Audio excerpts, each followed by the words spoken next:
Good afternoon and welcome to the Henry Sheldon Museum's webinar presentation by David Bain.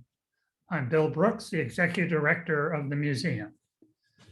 This presentation this afternoon by David is in connection with our current exhibit, Sightlines, Picturing the Patel and Breadloaf Wilderness Areas of Vermont's Green Mountains.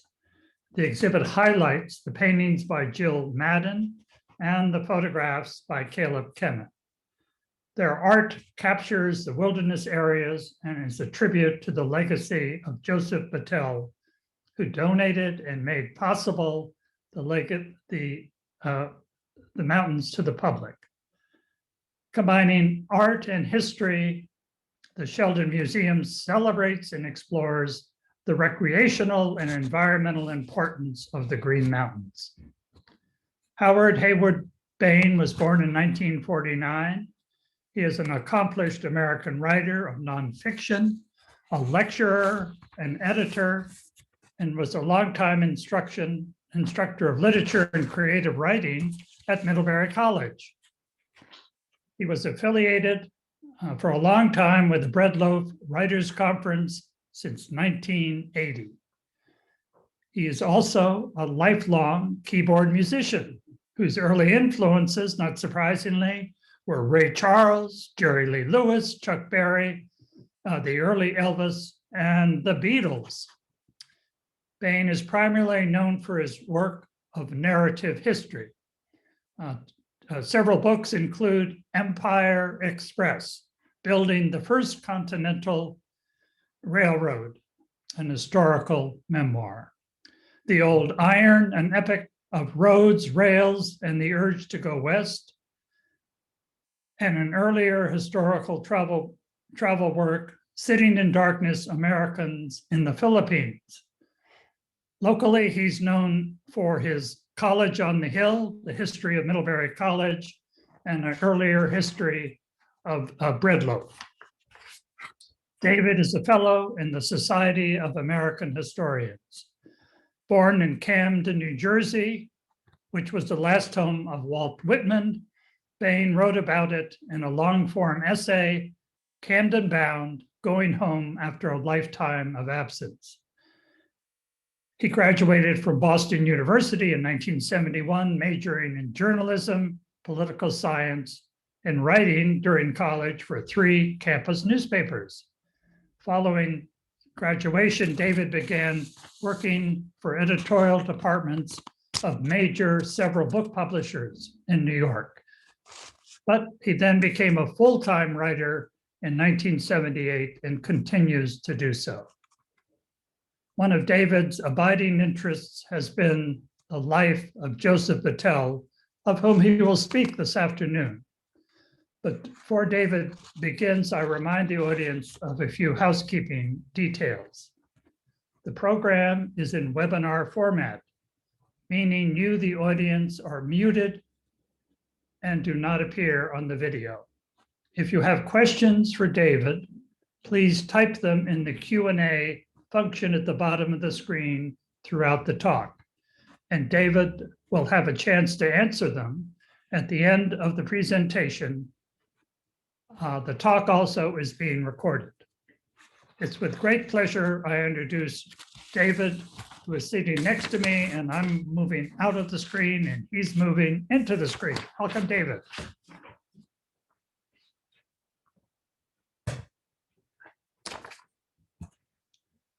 Thank you, Bill, and hello, everybody. Many thanks to the Sheldon Museum for inviting me to once again deliver this illustrated talk on the life of Joseph Battell of Middlebury, and to all the staff and the board and the members for continuing to inspire me as they celebrate this extraordinary community of ours. And special thanks at this moment to Bill Brooks and Mary Manley and to Taylor. Okay. Now what? So now you're going to share screen here. Yes. Okay. And that. Yep. And that. And there we are. Good. This is also cool. And just, oh yeah, go up here.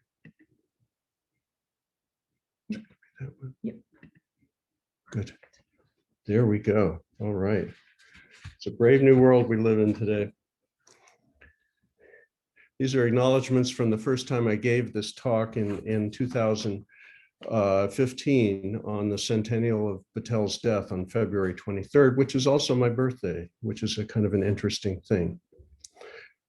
106 years ago, it's February 1915, Washington, D.C., Union Station, the passenger waiting room. There is a flurry of activity near a cigar stand. A tall, elderly man in an overcoat is approached by a policeman. There are words which grow heated. The larger old man objects to being questioned, to having a hand on his arm, to being urged to a quieter, less crowded place. More officers appear. The older man is restrained, held, escorted out as he protests in a voice that seems to be used to giving orders. Sometime later, at the Washington home of Congressman Frank L. Green of St. Albans, Vermont, a police sergeant telephones. An elderly man with memory problems had caused a small ruckus at Union Station and had been taken into custody. He had been transported to the Washington Lunatic Asylum for holding. Officers found papers in his pocket that suggested his name was Joseph Battell of Vermont. Did Representative Green know the man? Of course, Green sputtered. He knew the man, one of the most prominent men in New England, a retired businessman, a rich and powerful man. Representative Green hastened over to the Washington Lunatic Asylum, which in a few years would be renamed St. Elizabeth's Hospital. He found Joseph Battell in the open charity ward, perhaps restrained. In his pockets were train ticket receipts for Miami and an ample amount of currency and several sets of first-class train tickets for Middlebury, Vermont. The congressman had Joseph Battell transferred to George Washington University Hospital for quality care of a raft of illnesses. An operation became necessary, but afterward, the patient never rallied. He died on Tuesday, February 23rd, 1915.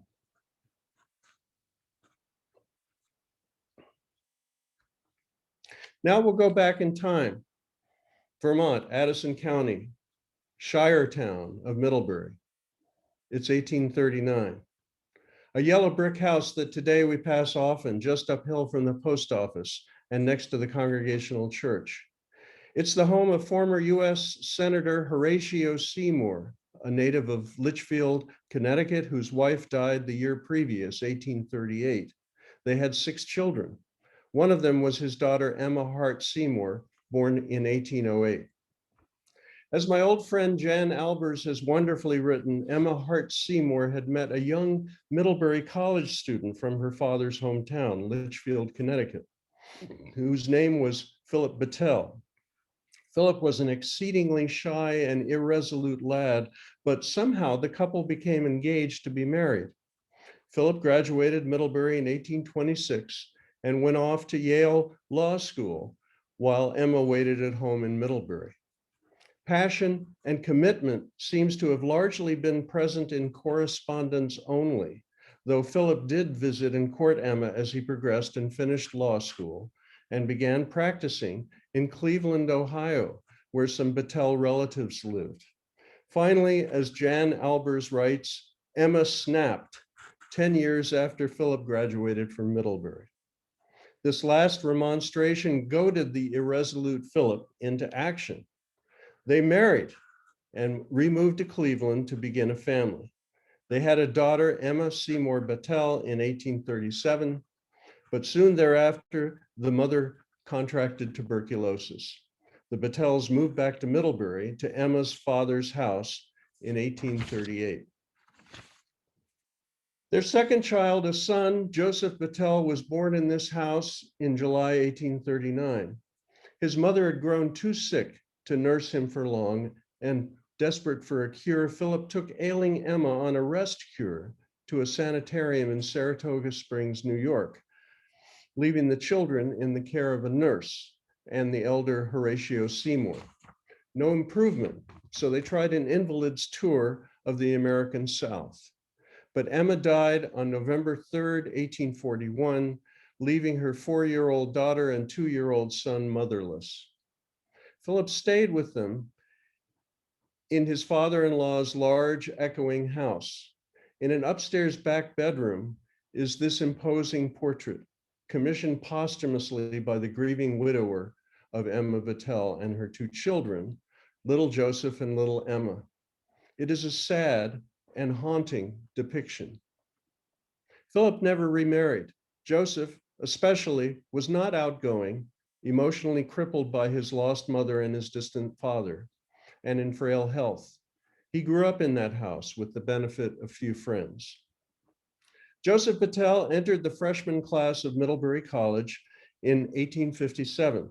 He took his meals and slept at home down the hill from the college, but he did acquire friends at school.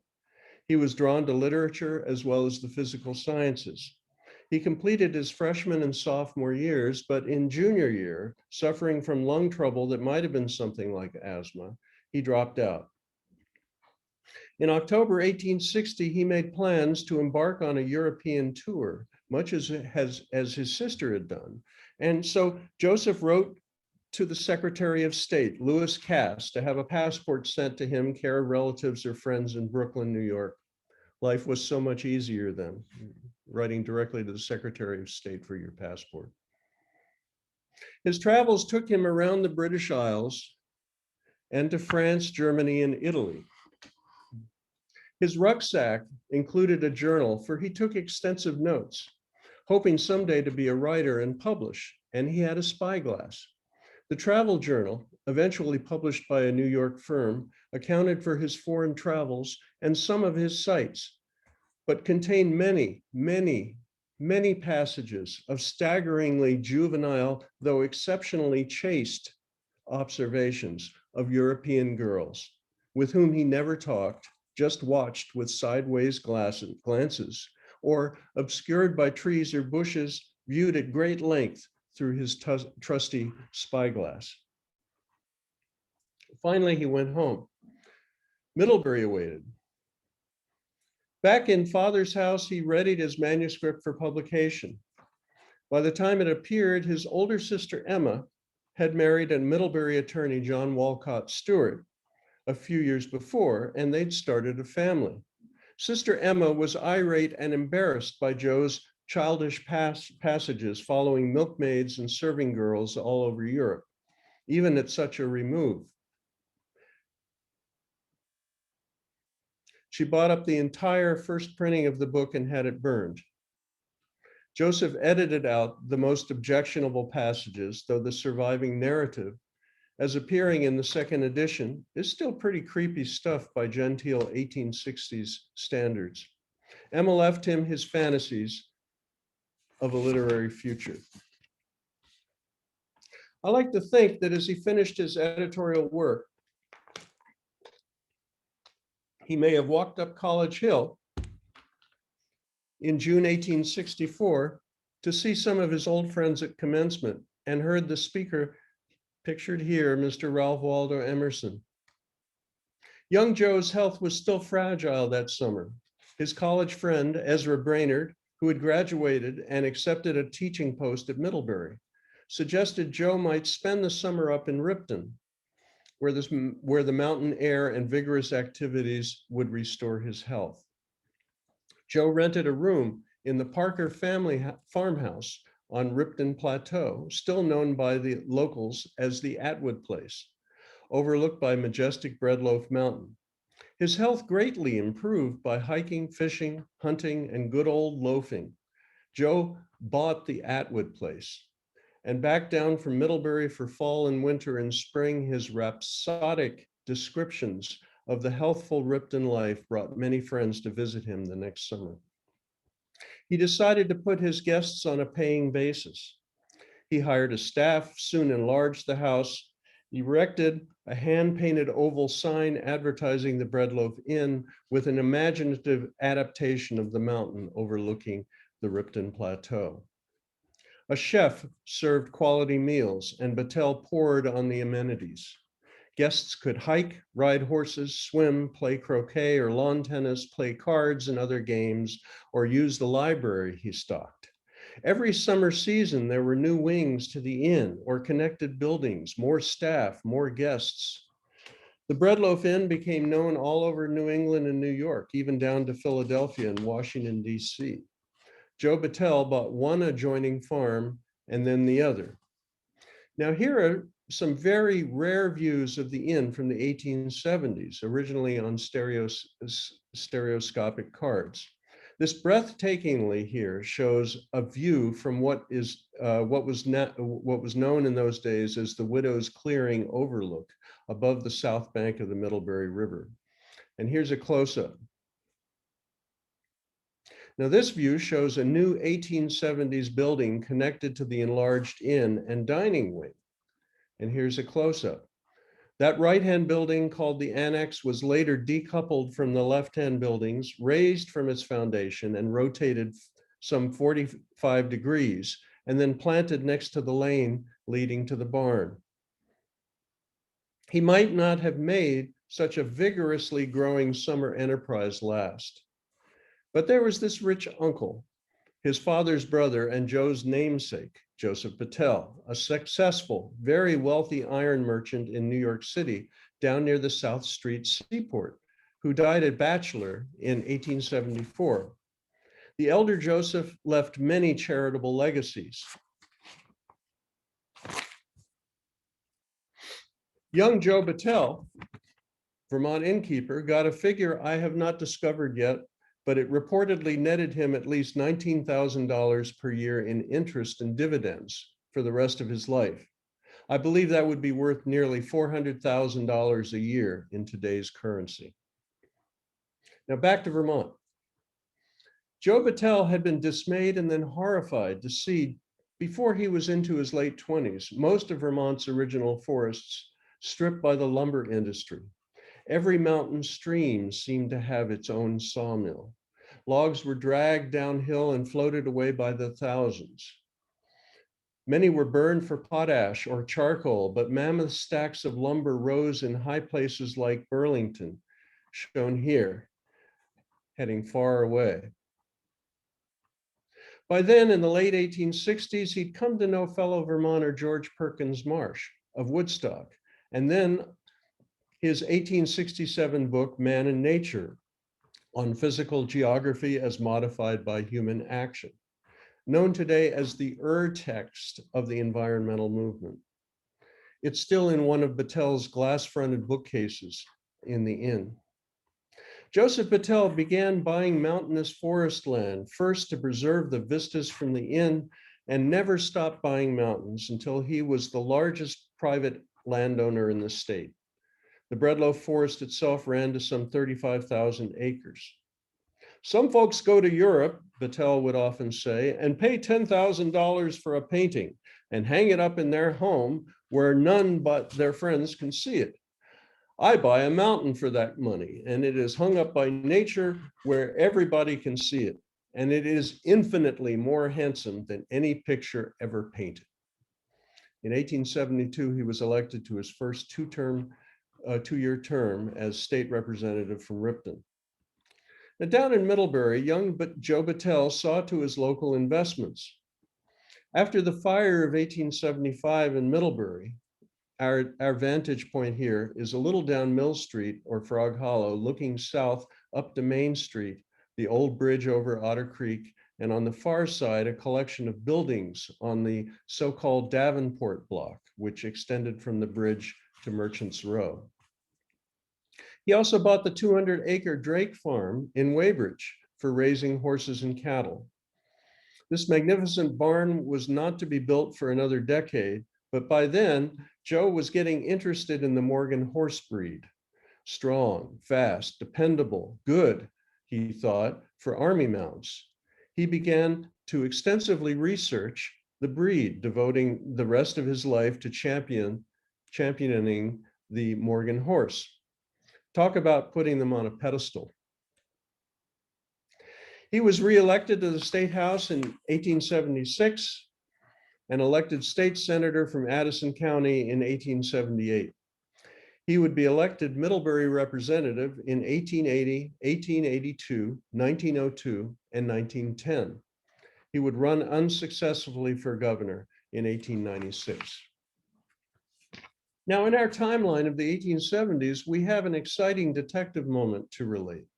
1 week prior to giving this talk the first time on Battell's death anniversary in 2015, I got an email from Eva Garceland Hart, archivist at the Sheldon Museum. Eva found an unidentified photograph of a man she suspected was Joseph Battell.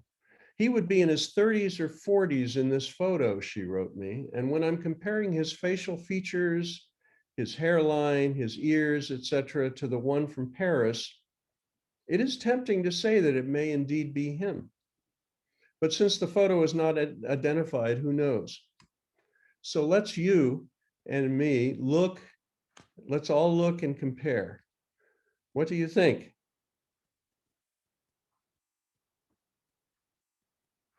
Let's compare just like Eva did.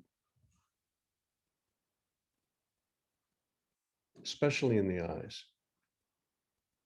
And by the way, Eva has in more recent years found another unidentified portrait in Sheldon's holdings, which convinces us is another portrait of Mr. B.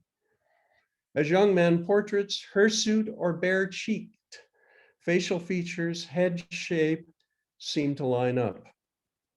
But back to the 1870s in our narrative.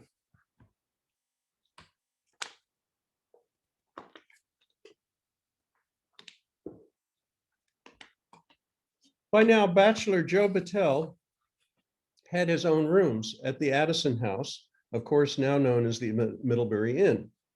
According to the federal census of 1870 and 1880, and we presume 1890, Joe was a permanent guest at the Addison House, while his father stayed on just down the street in the yellow brick house on Main Street.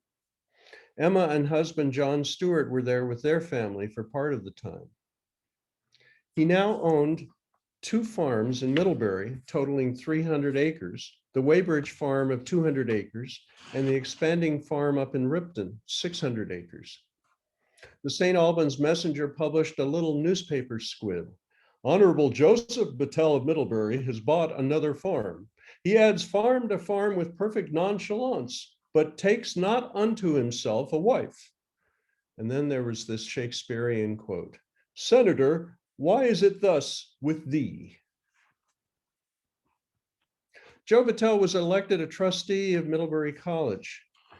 With his brother-in-law and 2 other friends, he bought 2 local newspapers, the Middlebury Register and the Addison County Journal, and he merged them. Battell was editor and publisher, and within a few years, he bought his partners out. He became quite a crusading publisher, pronouncing on all the local, state, and national issues of his days. Nominally a Republican, he flirted with the Populist Party. His economics tended toward the philosophy of free silver, though he finally decided and crusaded for the state-run sale of alcoholic spirits, which mostly persists unto today. Gloriously, every summer there was the retreat to Breadloaf, where he resided all summer long during the season. In the late 1870s, Battell hired the local architect, Clinton Smith, to modernize the inn with the latest look, the French Second Empire style with its mansard roofs, cornice brackets, and other bric-a-brac, with a magnificent belvedere crowning the roof. The dining hall got bigger and longer with rooms above on a second floor. Outback spouted more wings and L's, and a covered walkway led to a music hall and bachelor quarters for guests and a smoking lounge and a little bowling alley. Cottages for his best guests, returning every summer for the whole summer, most of them vacationing college professors and administrators, proliferated up the road alongside towering maples, and a couple big 14-room cottages, quote unquote, with stacked steamboat-style porches rose opposite. Now, we don't know if all that clapboard siding was painted in the gold and yellow that we've known throughout the 20th into the 21st century, but I like to think that it was. Marble slab sidewalks and maples line the narrow dirt road, still called the Ripton Turnpike, although it had long been a free road. Around 1888, Battell had Clinton Smith raise the eastern wing by another story from 2 to 3, with a connected 3-story wing heading off perpendicularly northward. It was all so idyllic. Battell bought ads in the best newspapers of Boston, Hartford, New Haven, New York, Philadelphia, and Washington. The place was now nationally known.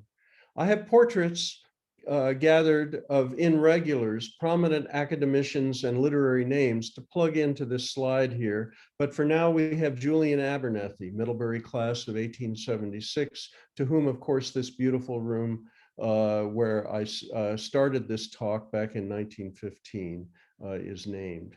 And other faces to come in this slide as we go along and I get more organized with my archives. Now cast your minds back to 20-something Joe Battell on his European jaunt, his juvenile objectifying of young women, that staring at them through a telescope as they went about their work or play. It was innocent. It did convey an interest. It did connote a deep and lonely longing that he could never bridge his whole life. All that whole life, he was a camera fanatic, hauling that bulky equipment all over the Green Mountains, villages, farms, lakes, and streams. And until he was very old, he enjoyed taking pictures of women, chaste, wholesome, pictures of them posing contemplatively before a pastoral scene. At Breadlow, for younger guests, the invitation would surely come. There would always be chaperones along, and Mr. Battell would stand behind the camera bellows, head and shoulders caped from the light, and he would endlessly focus and endlessly snap another picture. It was all very charming and companionate. A last roseate glow on the west lawn of the inn before we head back down to Middlebury again. Now, Middlebury before the Great Fire of 1891 is pictured here. Now you see here two old timber and stone pier bridge of Main Street. After the fire tore through town, we look across the creek, across the ruins of the Davenport block, corner Main and Merchants Row, and owned by Joseph Battell. Still, from that same vantage point on the West Bank, looking across the Davenport block ruins and the town green up to the Addison House and Middlebury, known now, of course, as the Middlebury Inn. The Battell block is commissioned and constructed by Joseph Battell, almost as we know it today, though later he extended the building out another 2 storefronts. In recent years, 51 Main was the bistro that was located in those 2 newer storefronts. So he extended all the way to the creek's edge. The town set about planning a new bridge to replace the old one. The select board and most voters preferred an iron bridge to stone, but Joseph Battell and Father Philip pushed for a stately, dignified arched stone bridge. Joe had traveled all over the northeastern US with his architect, Clinton Smith, taking notes on bridges back in 1879. The town wouldn't buy it, so the Battells paid for it. Here the arches are being constructed. Note that Main Street is going to be raised, turning the first stories of the approaching buildings on either side of the bridge into basements. So all those buildings would subsequently get taller. Here it is before it's all cleaned up. This is showing the arches then, of course. And here it is before it was cleaned up, all in its glory. And the first carriage ceremoniously crosses the new Battell Bridge. And here it is in its near finished state, still some cleanup to do, and facing stone to be finished on one end. Father Philip Battell saw it completed, and then he died, aged 90 in 1897.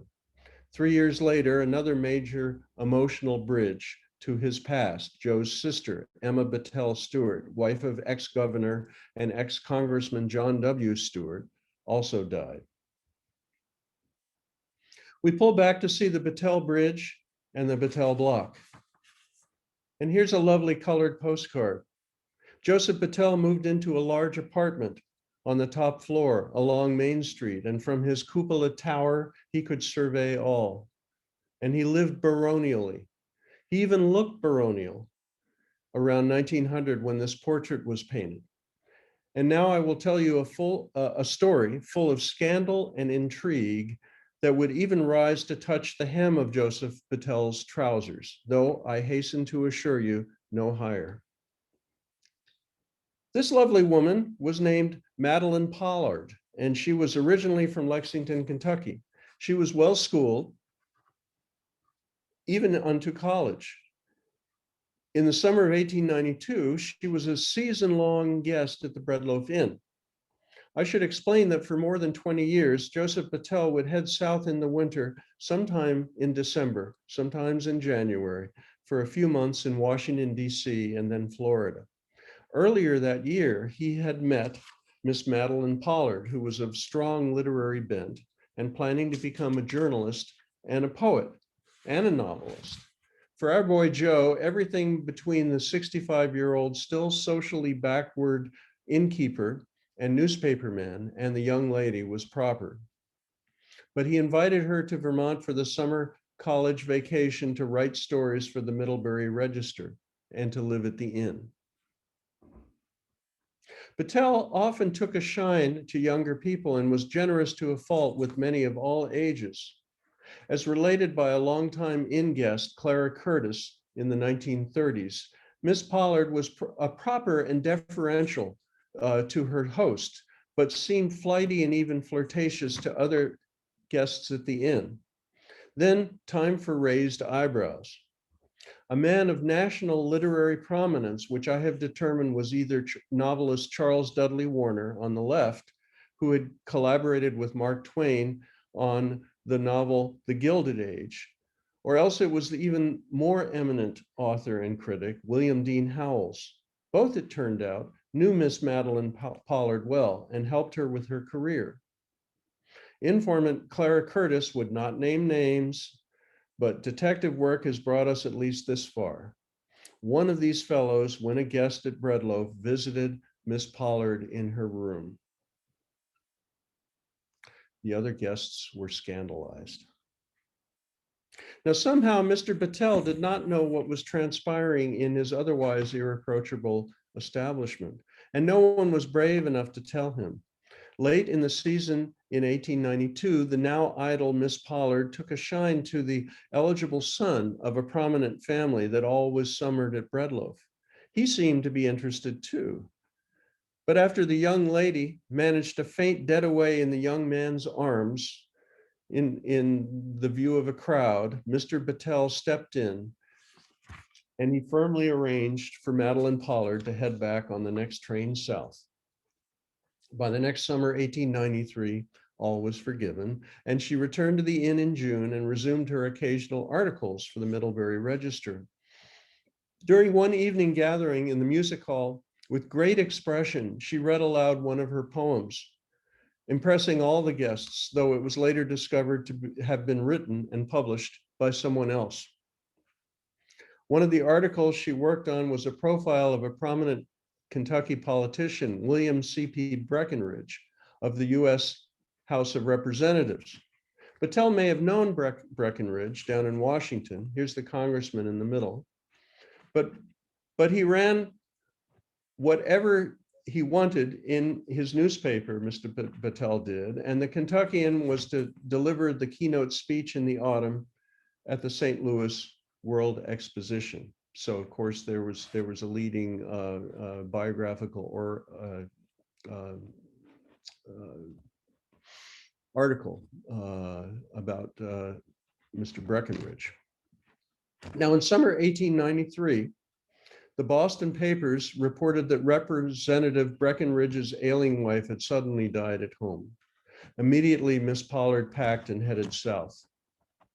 Apparently, she aimed to console him and step into his late wife's satin pumps, because the two had been carrying on a passionate affair for some 2 years. As his so much younger mistress, Madeline Pollard, had undergone abortions. Though Miss Pollard seems to have published their engagement announcement in newspapers around June 24th, Widower Breckinridge objected and refused to marry her. The determined Miss Pollard took him to court for breach of promise. It was probably the biggest romantic scandal of the 1890s. The court case in Washington dragged on and on and on over several months, being the stuff of headlines every single day. And the ever so proper Joseph Battell, crusading publisher, important Vermont politician, philanthropist, and keeper of the exclusive Breadloaf Inn, was named in court, and all the newspapers for employing the literary-minded college girl in his newspaper and putting her up at the Breadloaf Inn. Until, that is, Congressman Breckinridge's wife died, and Madeline Pollard headed off in a fog of eager love and ambition. That's as far as it went for Joseph Battell, but it must have been excruciating. Maybe it swelled the number of summer guests in subsequent years, though. And life tried to go back to normal. Mr. Battell continued his publishing. And in 1901, he issued an elephantine, unreadable philosophical novel called Ellen, or Whisperings of an Old Pine. It was about a sprightly 16-year-old Vermont girl, Ellen, who daily would climb the hillsides above her home to have long conversations with a stately old pine tree, interminable Socratic dialogues concerning science, theology, and philosophy. No one knew what to make of it. Battell sent review copies everywhere, took out advertisements. Some notices were plainly baffled but respectful, but others, such as in Boston or Washington, D.C., were haughtily dismissive. No matter, Battell continued to advertise, and then he bought out an expanded second edition. There was even a deluxe leather-bound edition in royal red. For decades after, a Vermont guidebook would comment in the 1930s, copies of Ellen could be found all over the Breadloaf Inn, where they were put into service as casters beneath furniture and as doorstops. Beyond Battell's literary dreams and reality, there was another cause to which he devoted a ferocity to. One might liken it to old Don Quixote and his windmills. Joe Battell's long campaign against a horseless carriage. These noisy, smoke-belching runabouts with their disgustingly proud, heedless drivers, scattering horses and pedestrians, causing horrific accidents, ruining peaceful rural scenes. Now, these were a serious threat to traditional life, and they had to be extirpated. At the Breadloaf Inn, no guest would be admitted if they thundered up in an automobile. Battell himself would rush out and order them away. Let them park the infernal machines down in Middlebury, and the innkeeper would be glad to send a horseless carriage, a horse-drawn carriage, to meet them. Then for a time, there was a local ordinance banning autos from travel on the Ripton Road to Breadloaf and over the Middlebury Gap. And then as a state legislator, Battell tried to extend the ban to all of Vermont roads. That bill failed. Every week in his Middlebury Register, Battell devoted columns to accounts of car accidents from all over the US and the world, horrific events. And here's some examples from one issue. Daggett's auto on fire under party escaped by jumping. Pittsburgh, PA, auto hurts an entire theater party, all women, and a couple die. Collision on Berkeley Street, horse killed. Emperor William's auto hit by another in Berlin. Manchester, Mass, man 67 years old, hit by auto and hurled 30 feet. Auto ran into a wall, passengers thrown into swamp 15 feet below at Derby, Connecticut. Woman in Somerville run over by touring car, etc., etc., etc.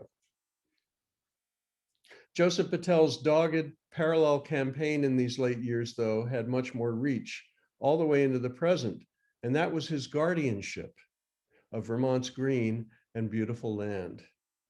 This sheet music, recently discovered by Joseph Watson in the college archives, was for the green hills of Vermont I love so well, and it was dedicated to the Honorable Joseph Battell, quote unquote, the man who loves Vermont, and he certainly did.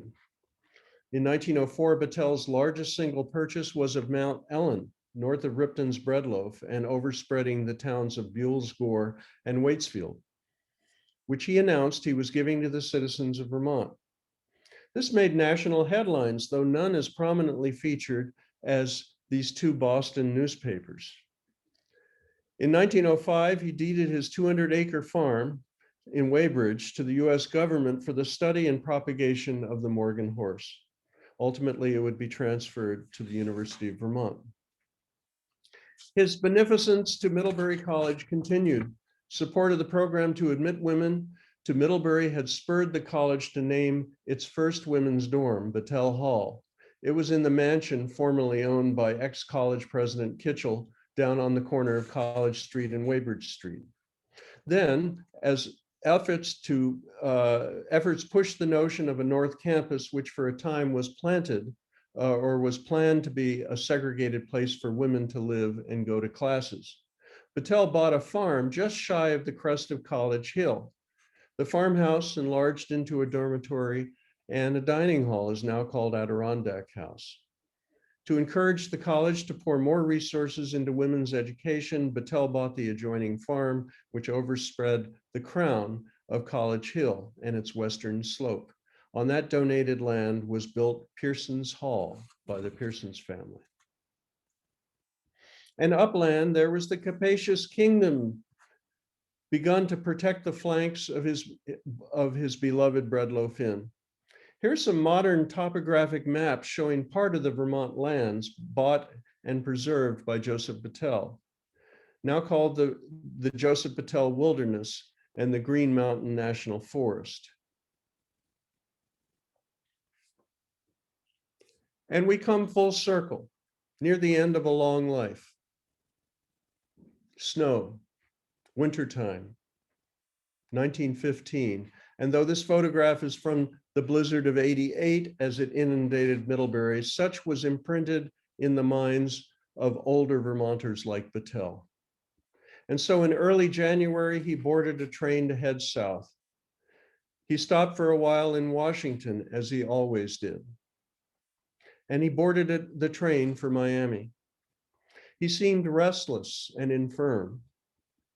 The newspaper's social columns reported that Middlebury's Joseph Battell checked into the Halcyon Hotel on January 21st, but some restlessness caused him to move 5 days later to the Miami Plaza. But then he got back on a train and went back to Washington. There was a flurry, some kind of altercation, and policemen, and an agitated elderly man with amnesia was led away. Phone call, a congressman, the charity lunatic ward, and an intercession. Transfer to George Washington Hospital, a downhill slide, an operation, and the patient did not rally. Washington, D.C. would not release its vital records to anyone outside the decedent's family until 100 years had elapsed. In 2015, I applied for Joseph Battell's death certificate. He was 75 years, 8 months, and 8 days, a single white male, a hotel proprietor from Vermont. He expired from arteriosclerotic dementia, hypertrophied prostate with retention of urine, and finally, exhaustion. His funeral, held next door to his boyhood home in the Congregational Church of Middlebury, was well attended, of course. Friend Ezra Brainerd officiated. He was buried in the family plot at Middlebury Cemetery. Joseph Battell, born July 18th, 1839, died February 23rd, 1915, benefactor of Middlebury.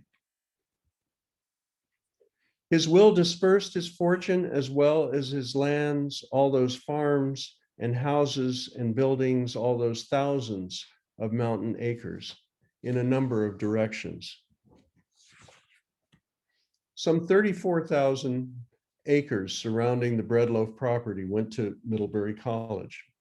Battell deeded another 3,888 acres to the US government to establish a national park. However, Congress in its wisdom voted in the 1920s to refuse Battell's gift, deeming it over encumbered with his restrictions. Ironically, when just over 33,000 acres were eventually sold in 1936 by the college to the US Forest Service, those lands would eventually constitute part of the Green Mountain National Forest. Nearly a century after Battell's death, Middlebury was able to ensure that the Breadloaf lands, approximately 2,100 acres in the Green Mountains, were conserved, protected, and to remain with the college in perpetuity. The benefactor joining Middlebury to create the Preservation Fund was a former American literature major, Louis Bacon, class of 1979, a college trustee and major conservation philanthropist. Much of the 2,100 acres, and I'm sorry that Joseph Battell's portrait has been obscured in recent slides by my face. I'd much rather Joe's be there. Much of the 2,100 acres will be protected through a conservation easement held by the Vermont Land Trust, working in partnership with the Nature Conservancy, it was announced. The wisdom and generosity of the founding land baron, Joseph Battell, was much invoked in that celebratory time. A man of many parts, not all of them visible. I see sadness in the eyes, a distance. For me, though, the most telling portrait is not here. It's the large posthumous oil portrait of his mother with her two little children. And it is those eyes that I see. Thank you very much. Thank you.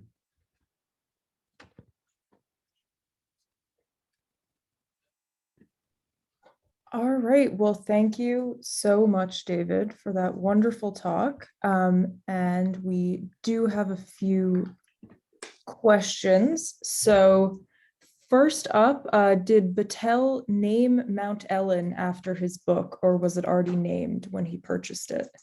He named it after his book. In fact, Ellen shows up in a college essay that he wrote while he was still at Middlebury College. And you could see it as the little seed or germ of what became that elephantine philosophical novel, because it was about a sprightly Vermont girl named Ellen who traveled through the woods of the Green Mountains. So yes, it was named after possibly a girl that he had a crush on in high school or as a young man. He always would tell friends that you know, I had a love once, but she married another man, and so there was always that kind of emotional sadness and distance with him. Maybe a healing distance. I don't know. Mm-hmm. And another question, Battell would have been in his 20s during the Civil War. Did he not serve? He did not serve. And one of the things that one could do, and wealthy families did this frequently, they paid to have a replacement sent to the lines. And so this was something that you know, an advantage that wealthy or politically connected people could do. Obviously, not all of them did that. Most of them did not do that during that conflagration. But that was something that was socially accepted, and so that's what he did. And he was in Europe for part of that time. And I have a question. Yes. I'm curious, as you research a man like Battell, who's so embedded in Middlebury history, in the Middlebury community, does Henry Sheldon pop up in his story as you do this kind of research? It does, and it's an essay that I started long ago and had a computer failure, and Perhaps the wound of that has gotten better enough, and now that I'm retired from Middlebury College, I should get back to it, because I would love to do a presentation that would have to do not only with Sheldon and Battell, but some of the other prominent figures of that time. And so you may see me back here again with that story. Yeah, we've Eva and I in the archives have always gotten the impression that Henry was always a bit jealous of Joseph and always aspired to the kind of preeminence in the community that Joseph had. So that would be fascinating. I would not be surprised at that at all. In fact, I think that there was a lot of jealousy down in town. I don't have any contemporary descriptions of his manner with other people, although he was that kind of emotionally distant kind of a person. But it would not surprise me if Henry, with all of his gifts to the community, may have felt a little competitive. And a question about Battell Block itself. Yeah. David Devine says that he lives on the 3rd floor of Battell Block on the corner lucky. overlooking Main and Merchant. Was this Joseph's apartment? That was his apartment. And I would probably do almost anything to find photographs of that apartment as it existed in Battell's time. And I find it hard to believe that they didn't exist, since Battell did so many, at least outdoor shots and everything. And people like to show off their digs, with photography and everything. I wanted to go down and search the basement of Battell Block. I know that during all of the renovations, nothing was found that I was told about. But yes, you seem to be, sir, you seem to be living in Battell's places now, which is very cool, I think. All right, and then another question from David as well that I can actually answer. The question is, was it Sheldon in the carriage going over the unfinished Battell Bridge? And yes, it was. Yes, it was. Let's see. And another question from David as well, someone who lives in the building. Yes. What's the story behind the turret on the Battell Block? That, I believe, was the hurricane of 1951, which destroyed many church steeples in Vermont. And I can think of the town that I've lived in for a long time, Orwell. The old Methodist church does not have its steeple anymore because of that hurricane, and there was a lot of damage up at the college. And my information points to the hurricane damaging that to the point that nobody wanted to go to the expense of fixing it, and so it was taken down, like a lot of those church steeples. All right, well, I think that brings us to the end of our Q&A. Okay. So many thanks to you again, David, for this wonderful talk. Just a reminder that this talk is offered in conjunction with the Sightlines Picturing the Battell Wilderness exhibit, and that is going to be on view through the end of the calendar year. And this time next week, same time, same place, Thursday at noon on November 4th, we will have another virtual talk featuring Middlebury geology professor Will Amadon, who's going to be talking about mapping the Battell Wilderness with the laser lens. So we hope that you can join us. And thank you all so much for coming today. And thank you, Taylor, for all of your help. Absolutely. All right, we'll see everyone next week, hopefully.